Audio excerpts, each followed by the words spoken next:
Hey yo, what is going on today, guys and girls? Welcome back to the channel, and in today's video, man, we have this Toyota GT86 for you guys here today, man. I'm going to be showing you guys the ins and outs on how to slow drift or how to slow tandem tune your car, whether it be to obviously get your car a little bit slower or anything like that. I'm going to show you guys exactly how to do that here today. Hope you guys all enjoyed the video. If you do, be sure to hit that like button and subscribe button, and I shall catch you guys after the intro.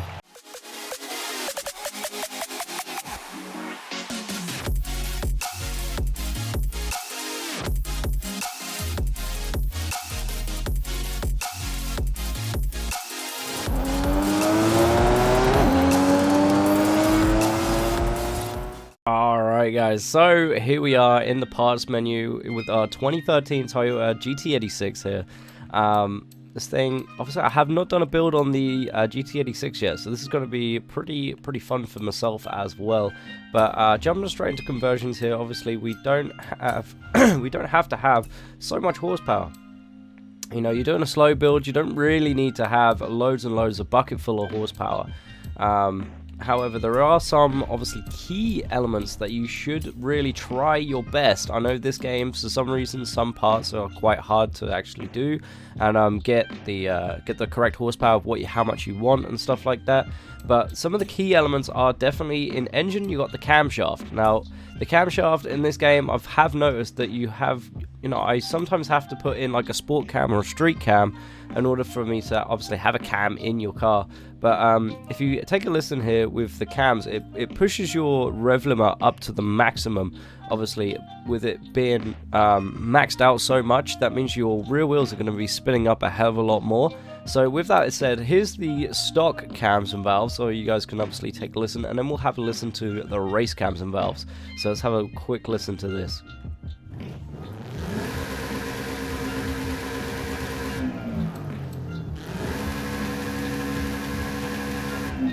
So as you can hear there, obviously is got a lot more bouncing off the rev limit with the race cams and valves, and I try my best to put the race camshaft in that's the very first upgrade I put into every single one of my drift cars, man, just to make sure I have got some sort of camshaft in there, so obviously maximize those rev limiters, which obviously in turn is going to spin up your rear wheels even faster.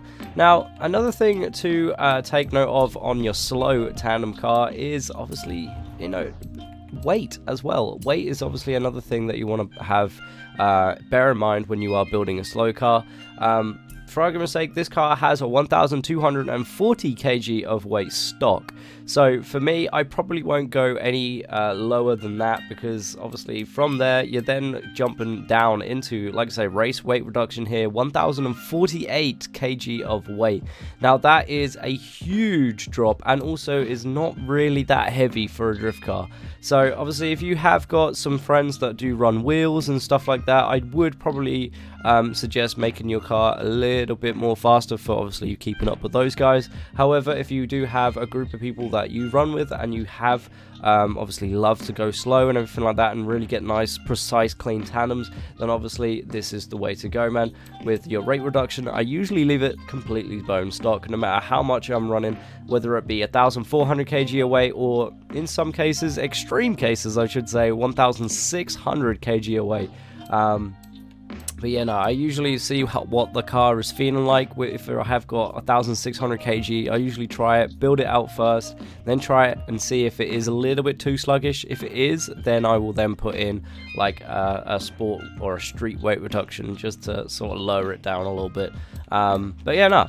But most of the cars in this game, to be fair, are pretty light, to be fair, and also they sit quite well. You know what I mean? They do sit quite well, and they usually do slide. And the thing that's going to make the car slide even better than stock tires is obviously your snow tires. This is another thing, a big, huge thing to get on your slow tandem car for Horizon 5 is these snow tires, man. These snow tires are an absolute godsend. I'm telling you, these things are sick. They are so good to have on your slow tandem drift car. They're just something you need to have. Honestly, if you try the street or the stock tires, try stock tires out and then try these, you will be mind blown. I've mentioned this 1,000 times before though in 3 other videos that I've done on the drift tires, man. So obviously if you want to check those out, be sure to go do so. But for today, like I said, man, drop on those snow tires so you guys can see the damn difference. But obviously on top of that as well, there's not really much else you can really say about the internals of the car when it comes to sliding. So from there, obviously everything else is normal, man. Everything else is normal. Race, everything else, obviously got the cage in there, race front anti-roll bars, obviously you got your drift springs and stuff like that, man. Race brakes, all that good stuff, you know. Everything else is pretty much the same there. Obviously as well, they did bring in this drift 4-speed gearbox, but for me, I didn't really see the point of it. So I usually stick with my race gearbox as well. Just to sort of, you know, just to keep those 6 gears, just in case I do want to go out cruising, then I have those extra gears to jump into if we are, like I said, cruising or doing whatever. So there you did also see me put in the drift differential. Those are very handy as well, although they are not really anything special when it comes to obviously your slow tandem tune or whatever the case may all be. Now literally that is all I'm going to put in this car. We're literally just putting in the race cams and valves here because that is 238 horsepower, which is quite nice, but I do like to go for like a whole number usually. But for quickness in this video, man, we're just going to literally dump in the obviously the race cams, and that is going to be it. But yeah, that is pretty much it for the internals of the car. Let's go ahead now and jump straight into the tune. Alright guys, so here's where things get even nippier when it comes to obviously drifting your slow tandem tune. Now for me, I used to run 45 psi on my tires, but as of recent I have been running 50 psi, man, just to get that extra little bit of slippiness for the car to obviously slide out and do extra stuff with. And I must say, I do quite like it. I do quite like the extra slip on here with the PSI at 50. It is very nice indeed. Obviously, not everybody, so if you guys want to try out a different PSI, whether it be 45 PSI or maybe 40 or something like that, then be sure to try that just to see what you guys feel. But I do recommend highly 50 PSI if you want to be doing slow sort of tandem stuff, because obviously it makes the car slippier, a hell of a lot slippier, and obviously we want that because we're not going to be running as much horsepower. Now I just want to quickly nip in there and say that obviously for lower horsepower cars, for slower tandem tunes, I usually run around 300 to 400 horsepower, and well, I say 300 to 400 is usually like 150 to 400. I should say 150 to 400. I have got a couple of cars at 250, at 200, and etc, etc. But the A86 I usually run at 150 horsepower because that car is so damn light. So with that in mind, obviously you got the 240SXs that come in at 1,200 kg away, I think it is. I don't touch any of the weight on there like I haven't on the Toyota GT86 here today. But yeah, cars like that, they don't really need any weight reduction because they're already quite light as it is. So with that in mind, obviously the 50 psi, you don't really need to run 50 psi on the lower sort of kg cars, but I quite like it just to sort of give myself a little bit more to work for, and also it gives you a little bit more angle as well if you do like that sort of stuff. But yeah, no, if you want sort of smoothness and everything like that, you can run 45 psi, but obviously for myself, I do love 50, so try it at 50 and see how you get on. But anyway, gearing is exactly the same though. There's no really special thing for gearing, as you guys have probably seen or not have seen in every single one of my videos I do. I have my specific way of gearing up and doing all these types of different stuff. So, but yeah, no, there's not really a knack to gearing in terms of slow tandem drifting. This is pretty much it. Just sort of gear out your car wherever you see fit. Obviously, we don't want it smashing off the rev limiter, because that's not quite stable for Forza. However, you know, it is quite nice to have a decent gear setup. But anyway, I've just sort of done a rough one there. I should probably play with it in a little while, but that's not the point. We're on to alignment right now. These are the key things for obviously getting that slow tandem tune once again. Now, as you guys may have seen or may not have seen, like I keep saying on some of my drift builds, I usually run it around negative 4.5 degrees of camber on the rear. Now, the main thing of that is because obviously, again, with the tires and with the cams, it makes the rear wheels spin up even more, and because it's negative 4.5, it's got less of a tire to obviously you know, on the floor, so makes it even slippier. So like just like running a bicycle tire on a car. It's got no grip to it whatsoever because there's nothing there. So it's the same sort of thing here. Obviously we've got rear wheels that are on a negative 4.5. That means that there's not the full amount of power getting pushed down onto the tires, which making it spin up even crazier. So you can run this at negative 5 as well, depending on the car. Once again, depends on the car and how brave you're feeling, I guess, because negative 5 does get a bit crazy with like a 240 SX or something like that, because obviously they're already quite slippy cars in this game. So with that extra sort of bit of negative 0.5, then it becomes a bit crazy. But anyway, I usually run everything at 4.5 just to be like a happy sort of medium. So that is pretty much that. Now for your toe, there's not really anything special with your toe as well. I just sort of bash on a bit of that, and then that is pretty much it. The toe doesn't really help you out that much in terms of making your car slow. So from there, that is pretty much it. Now, I'm pretty sure the spring anti-roll bars and dampening wizards that are out there will know exactly what's going on with making your cars even slower, maybe, with extra dampening stiffness and everything like that. However, I do not. I haven't really looked into it or anything like that, but for me, I'd like to run everything stock, so anti-roll bars, springs, dampeners, etc. is all stock for myself. So if you guys are a wizard on it, then be sure to drop a comment down below. Give me some knowledge. I'd love to know how to make my car even slower with anti-roll bar, springs, and dampening. But obviously for now, those you guys are just wondering how I do it and stuff like that, here it is. Obviously everything is stock. Moving over to your brakes though, for slow tandem brakes, there's not really much again to go into that. It is just literally, you know, just your standard sort of tandem brakes here. 60% I run for balance, and around about 80%, sorry, for my pressure. Now that's because I don't push down all the way on my trigger. However, I've said it multiple times before in the videos as well. Like I said, if you want to go check out some of those videos, be sure to go do so.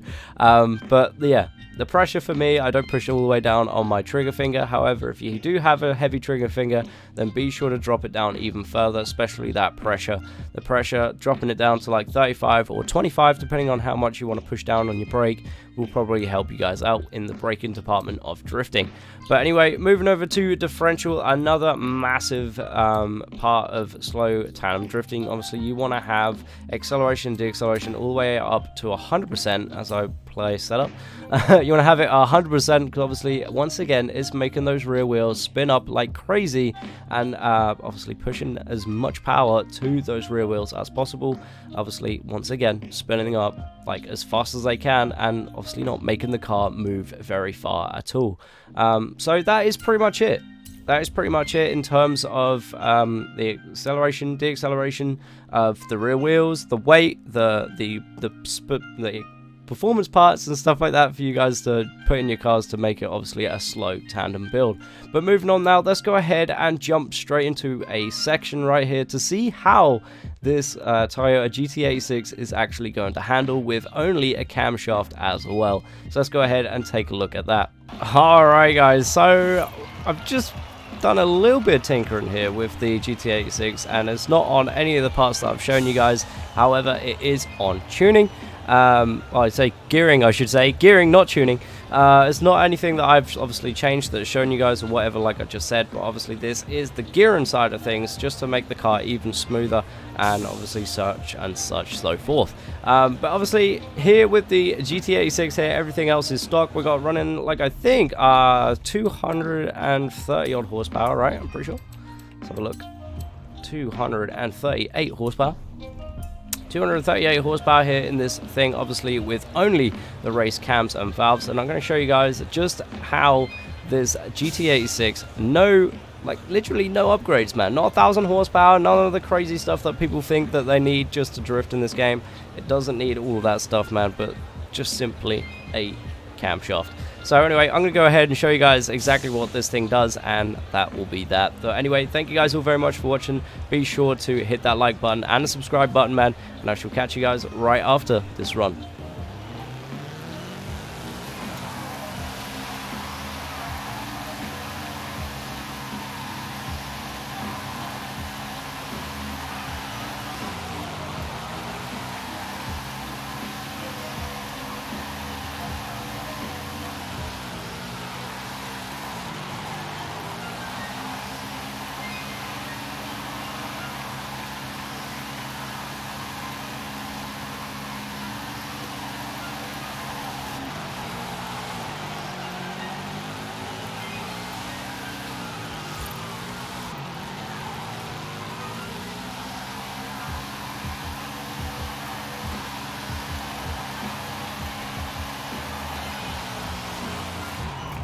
Alright guys, so that is everything here from me and the GTA 6 here, showing you guys exactly how to make your cars slower here in Forza Horizon 5. Hopefully you guys all enjoyed today's video. If you have, be sure to hit that like button and the subscribe button like I mentioned already. And also if you guys seen the merch in the bottom right hand corner of that drifting section of the video, be sure to go ahead and check out some of that in the description down below as well. And there will be some new stuff dropping very shortly. Thank you guys all very much for watching this video, like I said already, and like I said, hopefully I shall catch you guys over in the next video. Thank you guys for watching. Take care. Peace.